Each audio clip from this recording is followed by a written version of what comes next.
No happiness, and maybe not even impressed. It's probably the first time I was prepared to stay for extra time and penalties. Honestly, I was looking forward to Bafana at least doing something. I'm just looking at the changes. Reina's coming in 4 minutes before full time. Doesn't show really that the coach wanted to win the game.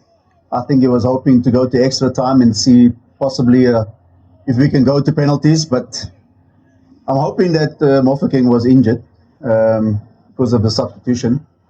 Because you play with three defensive midfielders again. You make one mistake, you're going to get punished.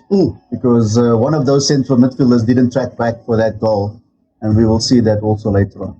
Estaquel is the man who's found the back of the net. Jesse Marsh's Canadian side have done it by 1-0. They are through to the last 16. For Bafana, the very first taste of knockout football ends with defeat.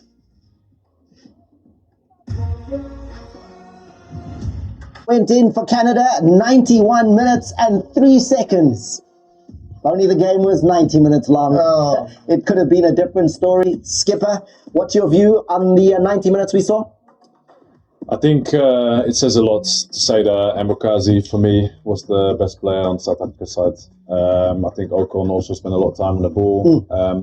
It just seemed a little bit too pessimistic for the opportunity that was ahead of them. I think the second half, there was an opportunity towards the last half an hour, game opened up to be a little bit more attacking minded, but they were waiting to see what would happen, extra time.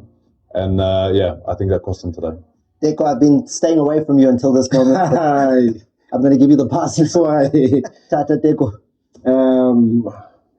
I think I'll touch on what Coach Sean spoke about. I think the change when Mbata came in, it just really showed us that we have no intention of actually trying to impact the game going forward, because that's something that we're struggling with in the first half. The halftime change.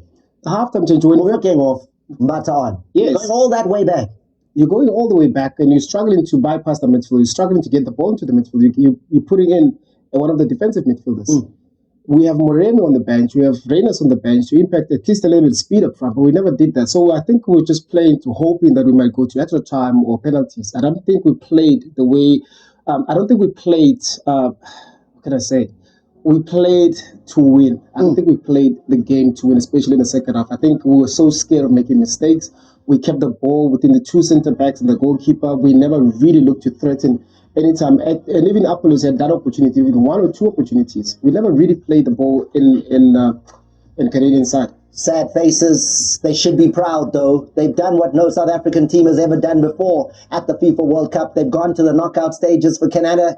Congratulations to them. They move on to the last 16. However, Deko, I need to come back to what you're saying here, because, guys, that whole playing to win when you're the underdog coming into the game, where you're playing a host nation, you're playing a team that's rated quite a considerable number of places higher on the FIFA rankings. Do you then come out and say, let's just take a go, let's go out and play to win?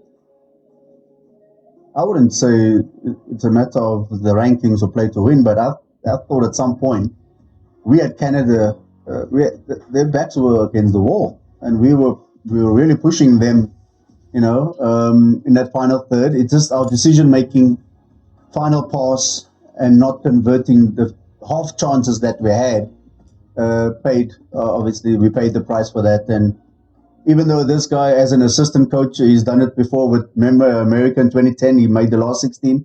So managing and having that experience, what to do at certain times, I think that for me was critical. Substitutions could have been made a bigger difference here today. We also, speaking about the half chances, Bafana didn't take the opportunities. I mean, Oswin Apollos had a couple of moments where he could have written his name into the history books. It was the kind of moments that maybe Hugo Bruce was trying to say, let's get the ball to him in situations like this. And he just couldn't find the target.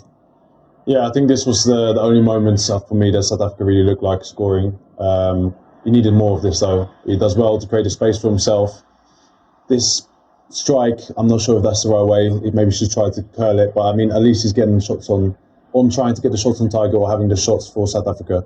And we just didn't see enough of that today. I don't think their goalkeeper was tested. There was chances when they got down the side. The crosses wouldn't be good enough in the end to really be dangerous. But the only way I could see them scoring was through Apollos coming in. And he had his attempts, but it wasn't enough. This is not too long before Canada find their goal. Oswin again pulls the trigger from range. It might have been curling in, maybe not, but more of what we wanted to see. And it was coming at that last 10 minutes, that time of the game when you thought, maybe now, maybe we snatch it. Maybe, and maybe could have actually been moved to play more as a 10 and you put Maremi on the left-hand side because now you're taking out Rele. You still need somebody that will be able to help us play. But then again, we don't have anybody to play. The only people that we have are organizing play, but they're not really progressing the game. And for us to look dangerous all the time, we need to be able to progress the ball to the front three, and we never did that. And in patches, you can't really get that momentum that you need. Apollos in this instance, you need to get to be in the momentum to actually try those shots and goal, and that's something that we never did. William, you highlighted Mbogazi as the player that you thought did the most outstanding work for Bafana. You're a former centre back. What was he doing that was so good?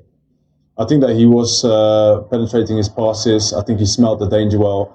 This, of course, was a very big chance for Canada. I think Rowan Williams does amazing here to get the save in. But here he continues. He doesn't give up. He checks his shoulder. He knows that the attacker is coming, and he attacks the ball. And this was throughout the game. I thought he looked very solid, and he did try to find a Polis in the space in between, especially in the first half. Second half was a little bit more static, but these big moments, he stood up, and as a 20-year-old, I thought he played as one of the senior players. He has a big reputation in South Africa. How much has he improved his reputation based on what happened in this game, how he played today? I think he showed that the step up for him to the MLS has helped continue his development. In a year that's a World Cup year, made sure that he could be playing. He's been consistent over there as well. And I think after this tournament, he can look back and say he's probably ready for the next step. Wow. What's the next step for him? I mean, he's just left South Africa. It's got to be Europe, and that's what I mentioned before. I think going to the MLS for him is a stepping stone. I think had he gone straight to Europe, could have probably swallowed him, at a young age of 19. So this American trip or excursion or experience for him with MLS has given him a lot. And like I said to William, for him to get more votes than Messi in the MLS voting system, it shows what he's done in the MLS and how he's improved. So it's all, his future is looking bright, and hopefully soon he'll get that move. Then looking at how Canada continued to turn the screw all match long, creating pressure. Let's look at some of those opportunities that they had. And we start out here with Oluwase, who was a thorn in the side, was really difficult to deal with. And there, just wide. Yeah, I think they're just wide. I think also he had an option as well on the right-hand side to be able to play that ball. But I think he rushed the shot there. Of course, it was off target. But those are also opportunities that they're trying to implement. And so with the changes that they made, I think it was just came on within a few minutes of coming on. So he just shows us to them the danger that he has. They made changes, though. Were those changes that maybe potentially changed this game? I mean, the big boy promised David coming in, and then we saw their talisman, their hero, Alphonso Davies, also being thrown into the game. I think it energized them, especially Alphonso Davies, playing a higher role. He had some license to be creative. At the start, I think he did very well. It was a big battle between him and Madua, but he managed to get the pass in here as well. That's how I promised David. Afterwards, I think every time he had the ball, it looked like something was going to happen. This is a clever touch inside, a great shot from Jonathan David to get the shot off, but Rowan Williams at the right place, right time, keeps South Africa in the game. There he is, the number 19, Alphonso Davies. He sets up that opportunity for Canada. And the shot that comes in, Ronald Williams, showing why he is so trusted in goals. Yeah, he is. I mean, he's a goalkeeper that always knows how to position himself very well. And I think also it was very, very brave there for Davies as well to be able to wait for the opportunity. He's inside the box, but you're also delaying, waiting for the run, and then you're playing that ball. Those are balls that also South Africans we should be playing, and we do have that type of talent. Deko, I'm staying with you because you're disappointed. You said this to me right after the goal went in. 3 central midfielders for Bafana, and yet the goal comes from that area of the park. Yeah, because when you have 3 central midfielders, the position becomes important. You can't be playing in a straight line, because if you're playing in a straight line, which it is, if you're playing in a straight line, one pass then bypasses everybody else. But now with Yaya, he's the one that is supposed to be playing a little bit deeper. But then again, you look at when we considered a goal. I think it was Debs that was striking back. Look at that space in the gap there. You can't have that space in the gap there if you're having three defensive midfielders, because you can't be defending all of you guys inside the box and then you forget us. Nobody on Estaquio. Absolutely nobody. When that ball is headed out, he is one man here and has the quality to find the net. I think the occupation in the box is good from the centre defenders, but you know you've got to smell the danger. Also, as a defensive midfielder, if someone's going to clear the ball, there's only one area where it can go, and it's exactly on the edge of the box. Ezequiel does well here, and I think the finish is top notch. He waits for the ball to drop, and he leaves Ron Williams without any chance. Is it legs though? Is it a long day at the office for Bafana? Tons of chasing that needed to be done. A lot of chasing around, looking to make sure that Canada attacks were snuffed out. That maybe it was just that late in the game. After the 90th minute, Debza doesn't make up that ground. I still believe the changes should have happened earlier. Canada made 5 changes before 75 minutes. We only made the 1 at 45 and then the 2 at the end. Canada went for the win. You can clearly see that with the intention of the introduction of Davies and Promise David. That's, for me, makes a difference. You're talking about the 3 central midfielders. What does that create? You have a back 4, 3 central midfield. There's a massive space between them and the attacking 3. There's no creative player, like you said. Had you brought in Apollos and Moremi on the left-hand side earlier, could have made a little bit of difference. So it's small things, again, that probably could have changed the game. Canada do score, though, when positive changes are made. Yep. Bafana have made those positive changes that you're asking. At a 0-0 situation, Reyners has come on. Moremi has come on. What time? Yeah, but they're on. 87 minutes, 86 minutes. Yeah, but potentially with extra time on the horizon. But it's a gamble waiting for the extra time. I think you need to give those guys a chance to get into the game. Not the first touch is going to have to be the goal. So I think when you introduce players at 60, 70 minutes, they have a time to get up to speed and make a difference, because I feel like the momentum had already shifted away from South Africa by the time we saw those changes. Let's hear what the skipper has to say. Ronwen Williams, big game, big saves that we made, kept South Africa in the game for a lot longer than potentially could have been the case had he not been between the sticks, and as good as we know he is. Skipper, what do you have to say? Ronwen, not the results we were hoping for, but how proud are you of the display of the guys are you? I'm so proud of the boys. We show our quality, and we wanted to come here and compete. We can live here with our heads high. Proud of the boys, the effort, the fight, the character, the mindset to keep fighting. We didn't have the best start to the tournament. Our backs were against the wall. But to come out here today and show up and show our work, can only be proud. It's a very young team. This is good lessons for them now, going into the future. But we can be proud. Coach Hugo's last match with Bafana and last match of his coaching career. Sum it up for us, what he means to the team. Yeah, it's sad that we go out like this, but I know he will be proud. He saw his team competing, the resilience, the belief. That's what he has instilled in us since day one, was that belief. Even when we had so much doubters, he always believed in us. So, what he's done for South African football, we can only thank him for giving us that belief, the hope. He inspired the nation. If this is his last, he can go with his head held, his head high. Amazing. Thank you very much, Ron. Ronwen Williams there, the longest serving coach, Hugo Bruce, being spoken about there by the captain. And let's talk about the role. Let's talk about the role that Hugo Bruce has made with Bafana. Sean, you're there in 98 when Bafana go to the very first World Cup. You've worked with great coaches in Bafana's time in those 74 caps. What do you think of Hugo Bruce and what he's done? It definitely changed the landscape of South African football in a positive way over the 5 years. He's been with the team. He took us to another level. He, took us to the semi-final against Nigeria and AFCON. We qualified for the World Cup, which is something we haven't done in a long time. So he's definitely moved us forward. It's just that final hurdle that we couldn't get over.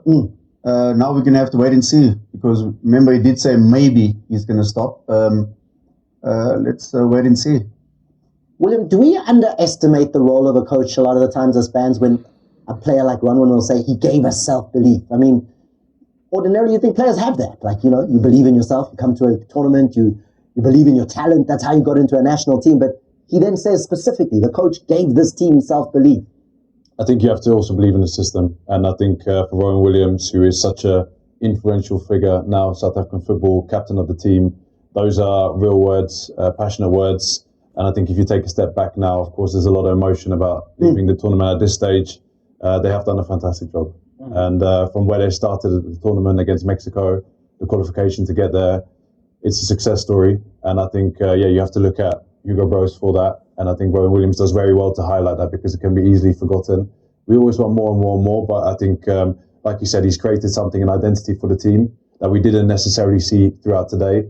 But if you look at the bigger picture, there's something to be said about South African football and how that looks now. There was one word that the skipper used there over and over and over again. Pride. Proud. The team. I'm so proud. Proud. Pride. South Africans might want to go to bed feeling a bit disappointed. The team are proud of themselves. How should we be feeling, and what do you think of him speaking about how proud he is? Of course, as a captain and as a player that is in the national team, they should be proud. They are the first group to actually take us to the knockout phase. There's a lot that has changed within the national team itself. We have an identity, which is something that we've been struggling with for years. Of course, he works with the coach very, very closely, and we know as to then the players that have been selected over and over again, and then look at the way they're playing as well. You know, there's a lot of brotherhood within the team, and you can tell. But I think from us as well is we had a belief that we can actually beat Canada. And then maybe the disappointment is that we didn't really show the true quality that we have, and we showed against South Korea. We showed that we're capable, you know, and today it was kind of disappointing because we didn't show any glimpse of that, but we can be very, very proud of the team. And of course, like he said, these are the lessons.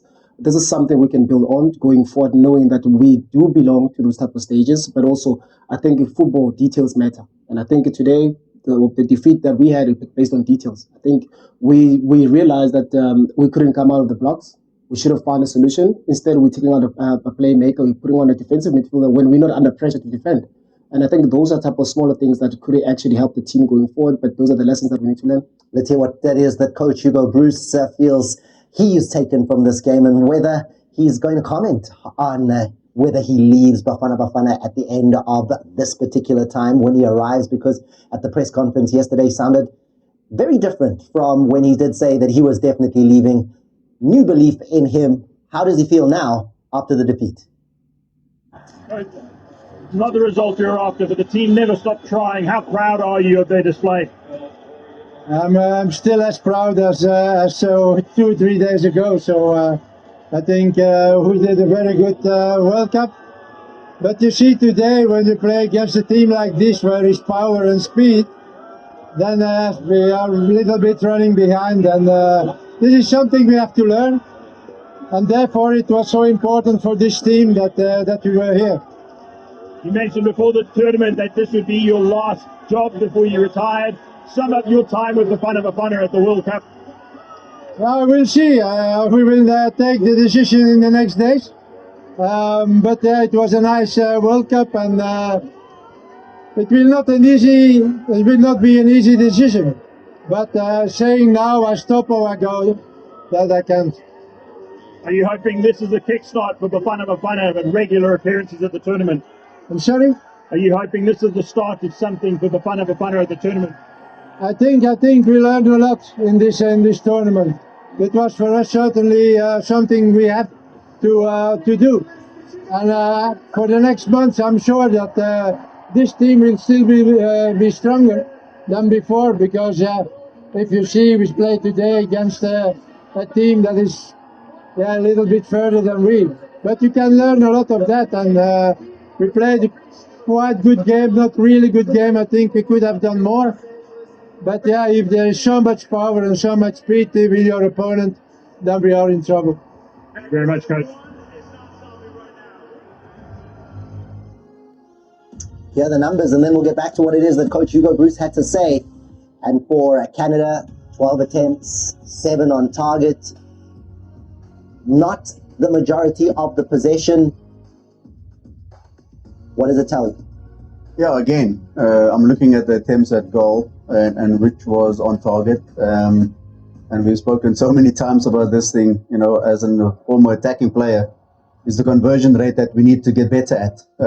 Even during AFCON, I think the game we lost, we had like 18 shots at goal, but 1 on target. So these, again, things that we'll have to go, like we say, back to the training and continue to get better at. But listen, we are proud of the team, like Teko said, getting us this far. But there are lessons to learn and hopefully get over it. If I listen to Coach Hugo Bruce there, I'm hearing he's saying Bafana were outgunned. Too big, too strong, Canada. Yeah, it's an easy conclusion to make now.